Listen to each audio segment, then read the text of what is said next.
ಇಂಡಿ ತಾಲೂಕಿನ ಸಾಲೋಟಿ ಗ್ರಾಮದಲ್ಲಿ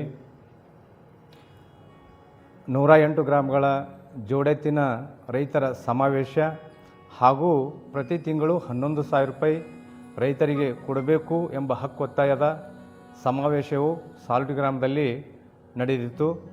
ಆ ಒಂದು ಸಮಾವೇಶದಲ್ಲಿ ನಾಡಿನ ಅನೇಕ ಎಲ್ಲ ರೈತರು ಹಾಗೂ ಈ ಒಂದು ನಂದೀಶನಿಯ ರೂವಾರಿಯಾಗಿರ್ತಕ್ಕಂಥ ಬಸವರಾಜ್ ಬಿರಾದಾರ್ ಅವರ ಸಮ್ಮುಖದಲ್ಲಿ ಹಾಗೂ ನಾಡಿನ ಅನೇಕ ಶರಣರ ಸಾನ್ನಿಧ್ಯದಲ್ಲಿ ಸನ್ಮಾನ್ಯ ಮುಖ್ಯಮಂತ್ರಿಗಳಾದ ಸಿದ್ದರಾಮಯ್ಯನವರಿಗೆ ಈ ಒಂದು ಹಕ್ಕೊತ್ತಾಯದ ಪತ್ರವನ್ನು ಅಲ್ಲಿ ಎಲ್ಲರೂ ಒಕ್ಕೂರಿನಿಂದ ಹೇಳಲಾಯಿತು.